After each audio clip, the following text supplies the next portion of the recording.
Assalamualaikum warahmatullahi wabarakatuh. Memasuki milenium baru abad ke-21, pemikiran filsafat barat kontemporer telah berkembang dengan sangat pesat dan beragam. Munculnya berbagai aliran dan filsafat di barat abad ke-20 dan 21 sangat dipengaruhi oleh pemikiran filsafat sebelumnya, terutama abad ke-19. Salah seorang filsuf abad ke-19 yang besar pengaruhnya terhadap perkembangan pemikiran filsafat abad ke-20 adalah Nietzsche. Ingin tahu lebih lengkap tentang sosok dan pemikiran Nietzsche? Simak terus video ini sampai selesai.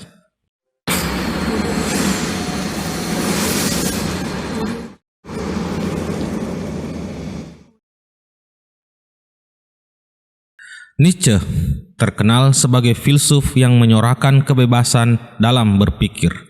Atas nama kebebasan berpikir itu, Nietzsche telah memproklamasikan bahwa Tuhan telah mati. Pemikiran Nietzsche menggoyangkan dan mencongkel filsafat barat yang telah mapan, dogma teologi Kristen, serta kebudayaan barat. Semua itu dibongkar oleh Nietzsche hingga ke akarnya. Pemikiran yang diutarakan oleh Nietzsche dengan nada keras seperti badai yang mengancam ketenangan atmosfer filsafat barat. Ide filosofis yang disampaikannya menggelisahkan para filsuf dan teolog. Nietzsche menyangkal berbagai ide filsafat yang telah mapan yang menurutnya lahir sebagai akibat dari kemalasan berpikir. Segala bentuk kemapanan berpikir yang tampaknya benar dan tak mungkin digoncang oleh Nietzsche dirontokkan seperti bangunan yang digoncang gempa.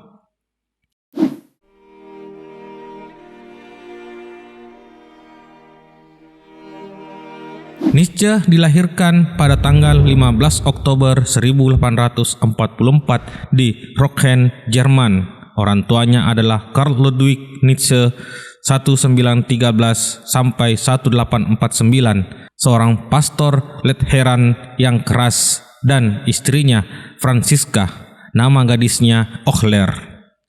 Ia diberi nama untuk menghormati Kaisar Prusia, Friedrich Wilhelm keempat, yang memiliki tanggal lahir yang sama. Adik perempuannya Elizabeth dilahirkan pada tahun 1846. Setelah kematian ayahnya pada tahun 1849 dan adik laki-lakinya Ludwig Joseph, keluarganya ini berpindah ke Marburg dekat Saale. Sebagai remaja, Nietzsche memiliki kemampuan istimewa. Ia seorang pembelajar bahasa yang berbakat dan juga seorang musisi yang terampil memainkan berbagai alat musik. Sebagai pelajar, Nietzsche kehilangan keyakinannya terhadap agama Kristen sejak usia yang masih sangat muda. Sebagai akibatnya, Nietzsche meninggalkan pelajaran teologi untuk kemudian lebih menekuni kebudayaan klasik. Pada usia 25 tahun, yaitu tahun 1869, Nietzsche diangkat sebagai profesor fisiologi klasik di Universitas Basel. Perjalanan hidup Nietzsche sebagai filsuf mengalami perkembangan yang sangat menentukan ketika ia membaca buku Arthur Schopenhauer, The World as Will and Idea, 1818. Buku ini selain menginspirasi pemikiran filosofinya, sekaligus juga meneguhkan ateismenya. Selain Schopenhauer, pemikir yang mempengaruhi filsafat Nietzsche adalah Richard Wagner. Hal ini terlihat dari persembahan Nietzsche terhadap Wagner atas bukunya The Birth of Tragedy, 1872. Nietzsche meninggal pada penghujung abad ke-19, tanggal 25 Agustus 1900. Setelah dirawat oleh adiknya, ia dimakamkan di makam keluarga Rocken, Jerman. Georg Wilhelm Friedrich Nietzsche memiliki pribadi yang bercabang dua. Pada satu pihak sebagai seorang sastrawan dan pada pihak lain sebagai seorang filsuf. Hal inilah yang membedakan Nietzsche dengan para sastrawan lain. Hasil karya Nietzsche selain bernilai sastra yang tinggi juga merupakan hasil perenungan pemikiran filsafat yang mendalam. Nietzsche sangat ahli dalam memilih kata yang tepat. Ungkapan yang dipakainya tepat mengenai sasaran. Apalagi tulisan-tulisannya yang berbentuk aforisme. Nietzsche menganggap diri sendiri sebagai penerus Schopenhauer. Namun Nietzsche lebih unggul dalam banyak hal dari Schopenhauer, khususnya dalam konsistensi dan koherensi doktrinnya. Ketika pelepasan oriental Schopenhauer kelihatannya tidak serasi dengan metafisikanya tentang kemahakuasaan kehendak. Sementara dalam pandangan Nietzsche, kehendak itu memiliki keunggulan etis di samping metafisis. Meskipun Nietzsche adalah seorang profesor, namun ia lebih merupakan seorang sastrawan daripada filsuf akademik. Nietzsche tidak menemukan teori teknis baru dalam ontologi atau epistemologi. Segi penting Nietzsche terutama terdapat dalam etika dan berikutnya sebagai kritikus historis yang akut. Dalam alam sejarah aliran filsafat eksistensialisme, Nietzsche menduduki tempat yang sangat penting. Para ahli filsafat tidak dapat memahami pemikiran filsafat para filsuf eksistensialisme yang berkembang pada abad ke-20 seperti Karl Jaspers, Martin Heidegger, Jean-Paul Sartre tanpa mengingat filsafat Nietzsche. Eksistensialisme tanpa Nietzsche adalah sebagai Thomisme tanpa Aristoteles. Akan tetapi, mengatakan bahwa Nietzsche adalah seorang eksistensialis sama dengan mengatakan bahwa Aristoteles adalah pengikut Thomas Aquinas. Terdapat kaitan erat antara beberapa gagasan Nietzsche dan eksistensialisme. Seperti kaum eksistensialisme, ia berpendapat bahwa manusia berpikir dan bertindak bukan untuk menemukan nilai dan makna, akan tetapi menciptakan cita-cita baru dan nilai-nilai baru dengan konvensi yang ada dan menerima kebenaran berdasarkan keinginan untuk berkuasa.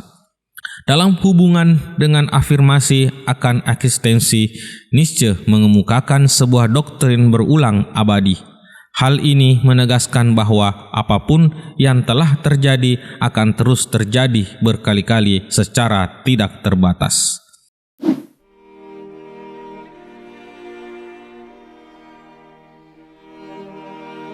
Filsafat Nietzsche adalah filsafat tentang memandang kebenaran atau dikenal dengan istilah filsafat perspektivisme. Nietzsche juga dikenal sebagai sang pembunuh Tuhan dalam Also Sprach Zarathustra. Ia memprovokasi dan mengkritik kebudayaan Barat dengan meninjau ulang semua nilai dan tradisi atau Umwertung aller Worten. Di zaman yang sebagian besar dipengaruhi oleh pemikiran Plato dan tradisi Kristenan, keduanya mengacu kepada paradigma kehidupan setelah kematian, sehingga menurutnya anti dan pesimis terhadap kehidupan. Walaupun demikian, dengan kematian Tuhan berikut paradigma kehidupan setelah kematian tersebut, filosofi Nietzsche tidak menjadi sebuah filosofi nihilisme, justru sebaliknya, sebuah filosofi untuk menaklukkan nihilisme dengan mencintai secara utuh kehidupan dan memposisikan manusia sebagai manusia unggul dengan kehendak untuk berkuasa. Nietzsche mulai mempelajari filsafat setelah ia membaca karya Schopenhauer. Karena itu, dapat dikatakan bahwa Schopenhauer berpengaruh besar terhadap pemikiran filsafat Nietzsche.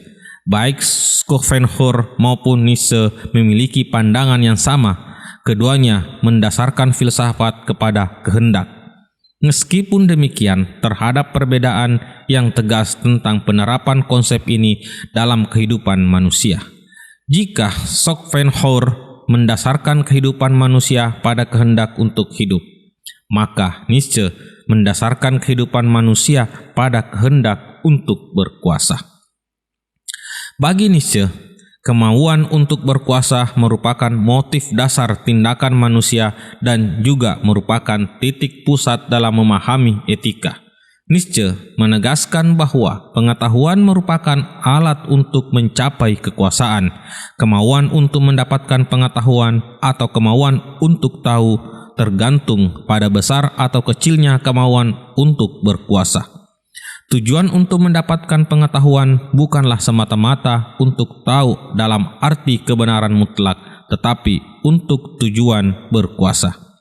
Dunia itu merupakan kehendak untuk berkuasa dan tidak ada yang lain kecuali itu. Oleh karena itu, manusia pun merupakan satu bentuk kehendak untuk berkuasa pula. Penegasan Nietzsche tentang kehendak untuk berkuasa merupakan gejala dunia yang sesungguhnya. Dunia alam semesta merupakan satu proses kejadian tentang kehendak untuk berkuasa, dan kehendak untuk berkuasa itu seharusnya memang sudah demikian adanya. Kehendak untuk berkuasa pertama-tama mewujudkan diri sebagai daya perasaan, dan yang kedua menjadi daya perasaan. Secara umum, daya yang menjadi tidak dapat disamakan dengan kualitas daya. Ia adalah menjadi dari kualitas itu sendiri, kualitas kehendak untuk berkuasa. Tingkat dalam masyarakat menurut Nietzsche ditentukan oleh kekuasaan. Artinya, berkuasa atau tidaknya seorang atau besar kecilnya kekuasaan seorang dalam masyarakat ditentukan oleh kehendak untuk berkuasa. Makin besar kekuasaan seorang, makin tinggi pula kedudukannya dalam masyarakat. Sebaliknya, makin sedikit seorang memiliki kekuasaan, makin rendah pula kedudukannya dalam masyarakat. Kekuasaan yang besar yang diperoleh seorang tidak datang dengan sendirinya, tetapi kekuasaan itu merupakan suatu yang harus diusahakan dengan sungguh-sungguh, dan itu merupakan suatu yang lahir dari dorongan kehendak untuk berkuasa. Karena bagi Nietzsche, tujuan akhir dari kehendak adalah untuk menjadi manusia unggul. Puncak dari manusia unggul dalam filsafat Nietzsche adalah kematinya Tuhan. Kalau Tuhan mati, maka manusia sendiri menjadi seperti Tuhan. Membunuh Tuhan dalam filsafat Nietzsche merupakan konsekuensi dari kehendak untuk berkuasa. Jika Tuhan masih hidup, maka kehendak untuk berkuasa dan menjadi manusia tidaklah mungkin terwujud. Nietzsche menyerang agama Kristen dan mengatakan Tuhan telah mati. Ia mengatakan bahwa agama Kristen adalah musuh akal dan problemnya adalah bagaimana cara hidup sebagai seorang ateis. Tekanannya adalah pada kehidupan insting dan kekuasaan yang menurutnya telah diubah oleh kebudayaan yang hanya ingin menyenangkan orang banyak. Ia mengakui kehendak untuk berkuasa sebagai pendorong manusia yang utama. Dengan kehendak untuk berkuasa, Nietzsche ingin merintis jalan bagi Superman atau manusia unggul yang menyandang nilai-nilai tinggi dudukan keutamaan kelas menengah dalam agama Kristen. Nietzsche terkenal sebagai seorang relativisme etis yang berpandangan bahwa semua keyakinan moral sama-sama benar, yang berarti bahwa semua keputusan moral mustahil disimpulkan dan bahasa moral tak bermakna. Penekanan utama Nietzsche bahwa keyakinan moral biasanya memiliki latar belakang sejarah yang mencurigakan dan menyembunyikan sejumlah motif dan tujuan yang sebenarnya. Filsafat Nietzsche tidak serelatif yang terlihat, sehingga filsafat Nietzsche terhindar dari berbagai kesulitan yang ditimbulkan oleh relativisme epistemologis dan moral yang radikal sebagaimana dihadapi oleh banyak filsuf postmodernisme seperti Richard Rorty. Nietzsche menunjukkan sikap relativisme dalam moral. Ia menegaskan bahwa moral itu relatif, tidak ada moral umum. Nietzsche membagi moral menjadi moral tinggi dan moral rendah. Moral Kristiani menurut Nietzsche adalah moral rendah, moral yang dimiliki oleh para budak. Pada awalnya ada dua tingkat manusia, yaitu kasta aristokratis dan kasta rakyat kecil. Berdasarkan kedua tingkatan ini, terdapat pula dua jenis moral. Moral tinggi adalah moral para tuan yang memiliki kata kunci, baik dan buruk. Yang baik adalah segala sesuatu yang mulia dan luhur, dan yang buruk adalah segala sesuatu yang datar, biasa, dan sederhana, umum, tidak istimewa. Sebaliknya, kata kunci baik dalam moral budak adalah biasa, baik hati, tentram, penuh belas kasih, dan buruk adalah yang istimewa, mulia, luar biasa.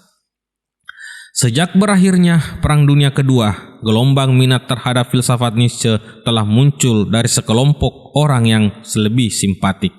Dengan munculnya aliran filsafat eksistensialisme pasca Perang Dunia Kedua, kini Nietzsche bersama dengan Kierkegaard dihargai secara luas sebagai tokoh pelopor terpenting dari filsafat yang sangat individualitis. Karena itulah pandangan yang agak lebih positif tentang filsafat Nietzsche kini sedang berkembang. Keinginan untuk berkuasa merupakan pemikiran Nietzsche yang dikaitkan dengan cita-citanya tentang manusia unggul. Sehubungan dengan itu, Nietzsche pernah bercita-cita jenis aristokrasi Yunani sebagai jenis kepribadian yang unggul yang biasa menghargai kekuatan dan kecerdikan, kepandaian dan ketampanan, kekuasaan dan keunggulan. Oleh karena itu, Nietzsche menolak konsep kesadaran akan kesamaan derajat manusia yang dipromosikan oleh agama Kristen. Sebab, menurut Nietzsche, konsep kesadaran akan kesamaan derajat ini merupakan penghambat bagi terciptanya manusia unggul. Manusia unggul bagi Nietzsche adalah manusia tanpa Tuhan. Manusia tanpa Tuhan adalah manusia sebagai pencipta. Selain dikenal sebagai pembunuh Tuhan, Nietzsche juga dikenal sebagai anti-moral, yaitu anti-moral Kristen. Kritik moral merupakan sebagian dan kritik Nietzsche terhadap masyarakat dan terhadap agama, terutama Kristiani. Ia menelusuri bagaimana moral tumbuh dalam hidup dan melucutinya karena munafik. Moral adalah siasat egoisme yang di dunia disebut keutamaan. Biasanya tak lain daripada khayalan nafsu manusia. Keinginan nafsu diberi nama indah supaya manusia bebas melakukan apa yang ingin dilakukannya. Nietzsche membuka kedok moral agama Kristiani yang membuka mata manusia agar melihat apa yang senyatanya menggegerkan hidup dan usaha manusia, yaitu egoisme, cinta diri. Menurut Nietzsche, setiap moralis yang jujur tidak mencela cinta diri sebagai moral hina. Sepanjang penjajahan terhadap alam pemikiran Nietzsche, maka tampaklah betapa Nietzsche bertekad untuk membangun suatu moralitas baru, dan untuk ini Nietzsche tidak mengenal kekhawatiran dan hambatan dalam berpikir. Nietzsche menerjang segala yang sudah ditegakkan oleh para pemikir sebelumnya. Ia membongkar gereja dengan segala aliran dan pemikirannya dengan sungguh-sungguh sampai ke akar-akarnya dan tidak tanggung-tanggung. Dari sekian banyak filsuf anti-teisme, tampaknya belum pernah ada filsuf atau pemikir yang seganas Nietzsche yang membunuh Tuhan. Nietzsche dikenal sebagai filsuf yang berfilsafat dengan palu. Artinya, ia ingin membongkar semua tradisi dan nilai kebudayaan Barat. Sokrates dan Plato diserang karena mereka pra-Kristiani. Teologi Kristiani diserang karena semua orang pra-Kristiani dan Kristiani sakit dalam tempat tidur yang sama, yaitu mereka semua terlalu logis, negatif, asketis, tahanan dari moral, dan rasa sakit hati.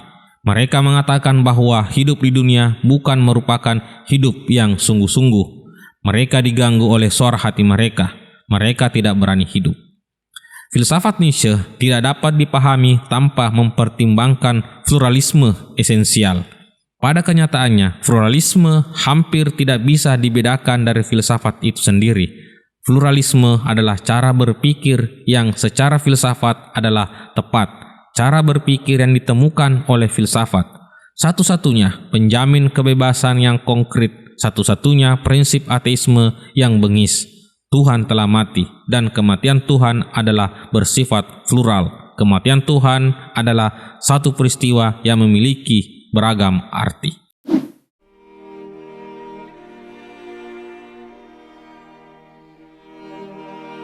Nietzsche adalah pemikir yang sangat produktif.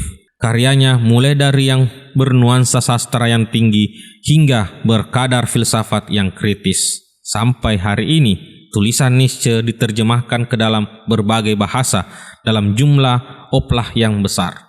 Tulisan Nietzsche yang ditulis dalam bentuk karya sastra mudah untuk dibaca. Filsafat Nietzsche tidak dapat dimasukkan hanya dalam satu aliran tertentu saja. Filsafatnya mewakili satu corak yang dapat diberi bermacam nama, seperti individualisme, vitalisme, voluntarisme, dan eksistensialisme. Sebagai filsuf yang bercorak eksistensialisme, pemikiran Nietzsche penting untuk memahami para filsuf eksistensialisme seperti Heidegger, Sartre, dan Camus. Filsafat Nietzsche merupakan filsafat yang telah menyamai pemikiran kontemporer, khususnya pemikiran yang bersifat anti-humanis, seperti yang tampak dalam karya Mikhail Foucault. Untuk memahami kritik filsafat kontemporer terhadap modernisme, sangat penting memahami pengaruh Foucault dalam teori sosial kontemporer. Karena Foucault yang memiliki sejumlah penelitian tentang berbagai wacana seperti fisiologi, seksualitas, menantang kaum rasionalis tentang sistem kekuasaan modern. Keluasan dampak yang diberikan oleh pemikir yang unik dan sulit ditembus ini semakin mengejutkan apabila pemikiran Nietzsche juga dikaitkan dengan Nazisme di Jerman pada abad ke-20. Terlepas dari berbagai penilaian dan reaksi terhadap filsafat Nietzsche di abad ke-20, filsafat Nietzsche telah memberi warna terhadap perkembangan filsafat kontemporer. Nietzsche terus menjadi pusat perhatian dalam pemikiran baru yang menolak menerima keniscayaan hubungan subjek-objek yang relatif dianggap stabil pada masa sebelumnya. Filsafat barat kontemporer ditandai oleh keyakinan yang berlebihan atas kemungkinan penggunaan bahasa literal yang dalam kenyataannya banyak sekali mengalami benturan dan menimbulkan banyak persoalan. Gelombang kebangkitan pembicaraan tentang metafor dan retorika dalam filsafat kontemporer muncul sebagai akibat dari benturan itu. Nietzsche pada abad sebelumnya telah menampilkan juga kekuatan metafor dalam filsafatnya.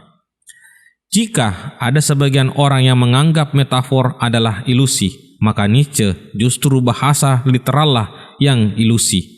Bagi Nietzsche, kegiatan klasifikasi dan kategorisasi sebenarnya adalah kegiatan bermetafor. Ia sangat meyakini bahwa dasar kegiatan berbahasa dan berpikir merupakan kegiatan bermetafor. Hal ini berarti bahwa konsep tentang kebenaran sebagai korespondensi dalam dunia ilmiah sebenarnya merupakan hasil dari pengolahan lanjut dari metafor. Derrida, salah seorang filsuf abad kontemporer, mengatakan bahwa ciri utama karya Nietzsche yang berpengaruh terhadap perkembangan filsafat barat kontemporer adalah ketidakpercayaannya yang sistematis pada metafisika dan kecurigaan pada nilai kebenaran dan makna.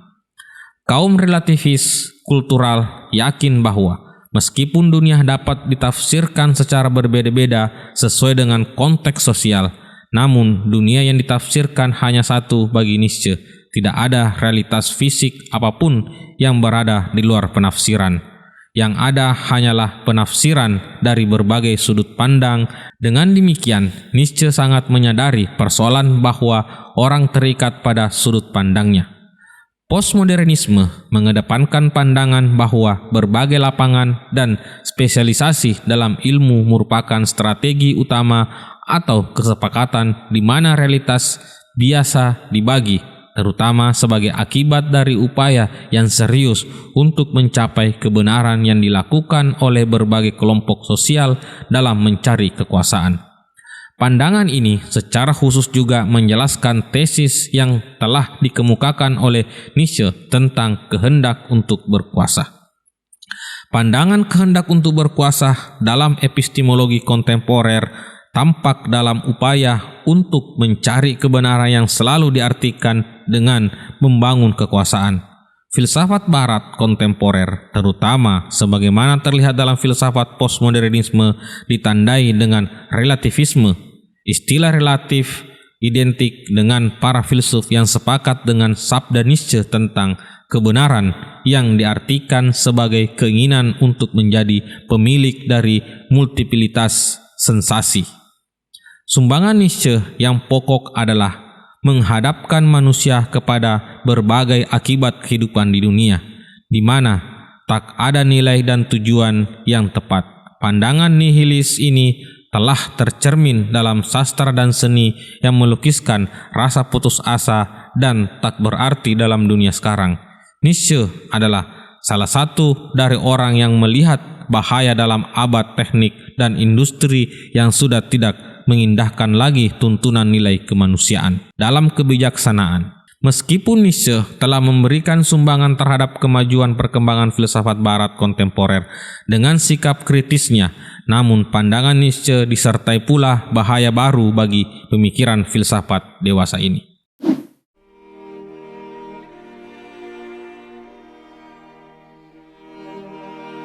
Nietzsche yang berfilsafat dengan palu godam dan menimbulkan kegempaan filosofis dalam zamannya di abad ke-19 merupakan tokoh kontroversial.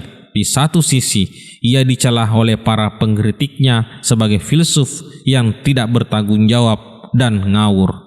Di sisi lain, ia dipuja sebagai filsuf yang telah menyuarakan kebebasan dalam berpikir sampai batas yang tidak dapat ditentukan. Para pencela Nietzsche, terutama teolog, tampaknya sangat terganggu dengan pernyataan Nietzsche bahwa Tuhan telah mati. Setelah ditelusuri dengan seksama dari berbagai pemahaman para penulis tentang Nietzsche terhadap pernyataan Tuhan telah mati, dapat disimpulkan bahwa kebenarannya bukan Nietzsche yang membunuh Tuhan, tetapi para penganut agamalah yang telah membunuh Tuhan dalam perilaku kehidupannya. Bagi Nietzsche, adalah suatu yang tidak masuk akal apabila atas nama Tuhan orang berperang dan saling membunuh. Nietzsche juga mengatakan bahwa tidak ada moral yang berlaku umum, sehingga ia disebut sebagai anti-moral. Nietzsche mengkritik habis-habisan moral kebudayaan barat. Baginya tidak ada ruang lagi bagi pertimbangan keputusan moral. Bagi manusia berpikir tentang kepentingannya, berbagai kebiadaban dalam berbagai perang adalah bukti bahwa norma moral yang universal yang menjunjung tinggi humanisme tidak ada berbunyi lagi. Eropa misalnya sepatutnya mengakui dirinya ikut bersalah, khususnya tentang politik kolonialisme yang mereka lakukan terhadap bangsa Timur. Bagi Nietzsche, Eropa yang mengaku menjunjung tinggi nilai moral sekaligus juga merupakan pihak yang mengkhianati nilai moral dan humanisme. Nietzsche adalah filsuf abad ke-19 yang berpengaruh terhadap perkembangan filsafat barat kontemporer paling luas cakupannya. Filsafat Nietzsche tidak hanya mempengaruhi para pemikir eksistensialisme, ia juga mempengaruhi para pemikir yang disebut dengan aliran filsafat postmodernisme. Terhadap aliran filsafat eksistensialisme, pengaruh pemikiran Nietzsche tampak pada tema kebebasan yang menjadi kata kunci para filsuf eksistensialisme. Sedangkan terhadap aliran filsafat postmodernisme, pengaruh pemikiran Nietzsche tampak pada tema nihilisme dan pluralisme. Nietzsche yang meninggal di penghujung abad ke-19 tahun 1900 sering dilawan dengan cara membabi buta. Akibatnya, banyak para pengkritiknya mengabaikan nilai positif yang terdapat dalam pemikiran filosofis yang telah diwariskannya. Warisan terpenting dari filsafat Nietzsche adalah sikap kritisnya terhadap berbagai kemapanan filosofis abad modern. Kritik terhadap ini pula lah yang kemudian menjadi ciri filsafat barat kontemporer, khususnya pada aliran filsafat postmodernisme. Saya rasa cukup sekian pembahasan kita kali ini. Semoga dari pembahasan kita ini bisa menambah wawasan kita mengenai aliran pemikiran para filsuf. Bagi teman-teman yang belum subscribe, silahkan tekan tombol subscribe-nya. Nyalakan lonceng notifikasinya, berikan like jika suka, dan beri masukan di kolom komentar. Terima kasih telah menonton sampai selesai. Wassalamualaikum warahmatullahi wabarakatuh.